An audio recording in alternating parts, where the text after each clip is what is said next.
او زما په خپل سوچ دا دی چې هر دیني ادارې والا هغه په دغه اداره کې دننه چې څنګه په کم لیول سره دیو د قرآن کریم او د احادیثو علوم ښودلی شي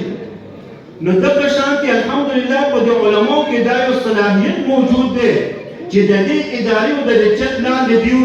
د دې قوم او د مسلمانانو بچو ته چې کوم دی دغه عصري علوم په ښه لیول او ښه طریقې سره ښودلی شي. نو پکار دا دی چې په هر دیني اداره کې دغه سیستم د ایجوکیشن دا شروع شي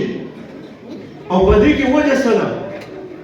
دلته کې اصل زموږ په لږو پیسو باندې کار کېږي بس حالانکه زه د ادارو چې څومره دیني پرایویټ یا سرکاري ادارې دي د هغې بد نه یم خو چې قدم اخلي نو لمبې به راته وایي چې دومره پیسې راکړه خو قدم اخلي دومره جرمانه مې در باندې ولګوله او که چېرې بهر دغه ماشوم راوځي د هغې د